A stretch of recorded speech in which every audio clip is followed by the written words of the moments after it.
Oh, hello and welcome to Rauta's Reviews with a British album that we have today for here you to listen to, or actually not listen to, but let me talk you a little bit about this band. So here we have Anaal Nathrakh, a new kind of horror.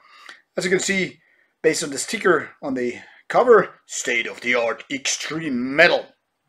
I don't know if this is much of a sales pitch because everybody who is into extreme metal of all sorts basically doesn't need anything like that.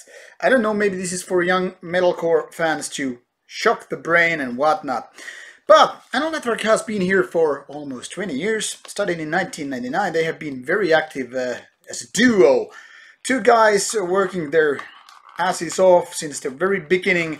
And no, it's their 10th album, which I'm gonna basically unbox to you here. Show you what lies in the contents here in the jewel case.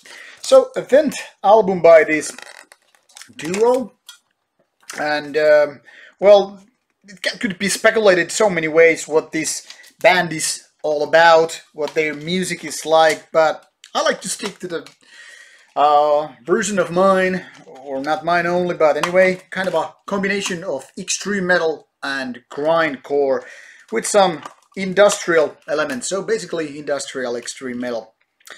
And well, it's a band which has been dividing people in left and right and all that stuff, because the music is not exactly the most typical extreme metal. It's not exactly death metal oriented, it's not exactly purely black metal oriented, but definitely has ideas and elements from both genres. And then again, it's very industrial, so extreme metal. Let's just go on with it and add some grind, and then you know what's the pace and level of aggression with this album. This nice little cardboardish feeling is, as you can see, the booklet here, having the lyrics included in a kind of like old typewriter font, which then again creates this nice feeling for this album. Cover looks nice in my opinion, really dark and kind of a sinister vibe with this one. Now, I've never been a very big Anaal Nathrakh fan. That means Serpent's Breath, by the way, as I have been told. But then again, I must give credit to the band for, creating one-of-a-kind music, kind of a unique band in so many ways. As most of you might know, this duo is made of two guys from England, obviously. One guy is the vocalist of Benediction, basically doing all kind of screams, shouts, clean vocals, kind of crawly parts, lots of effects involved, and the other guy is just creating, creating the music with guitars, bass, drum machine, and all kinds of samples, which then again are really important part of Anaal Nathrakh's music. Now, those of you who haven't been enjoying the band's music previously, I don't know if this is gonna change anything. This is very much what the band is all about, creating very visceral, very straight in your face, aggressive, grindcore, industrial, hybrid, extreme metal. Very fast tempo, most parts, very industrial like I said, lots of samples, even if it's like gun loading or just some other very machine-like sounds, engine-like sounds, and all that stuff. And fast-paced drum machine, well, like most parts, there's some mid-tempo parts actually too.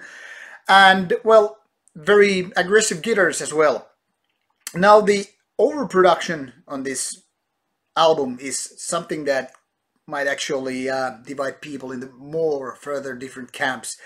I find the production being quite okay, to be honest, but it is maybe too much at some points. And actually the use of drum machine with the faster parts is not exactly even helpful in order to create kind of a diversity with the songs. I don't know that some people don't really care. I mean, to them, I think it might be just, cool that every song is so violent and aggressive. But in my opinion, even with only 30 minutes and then some, this album could have benefit of, doing more diverse, more variation with the songs and all that stuff. And actually, one of the last tracks, the Horrid Strife, is actually, in my opinion, one of the better ones because it's actually kind of a mid-tempo, kind of antithesis to the faster parts with the album. Now, it's kind of an interesting album because at first I was thinking like this is really mediocre stuff, very typical and an Anaal Nathrakh kind of an album which is not gonna get me into it. But I think it's a bit of a grower. I mean, this is not enough to convert anybody, I think. But then again, it's not a weak album in any ways. I mean, it's quite strong in what it does, and because it's only 34, 32 minutes, something like that, it's not too, it doesn't get boring. I mean, even though there could be more diversity, like I said, but it's also so compact in so many ways that it's like this, I don't know, caffeine pill or something. So when you need that extra energy or let out some aggression, steam out your aggressive feelings, well, this might be the album which you just might need for the moment. I don't know, go for an aggressive jogging or gym training or just, you know, punch some bag, and this might be your soundtrack to it. It's very cold, very inhuman, which is then again a good thing because it's kind of an industrial album.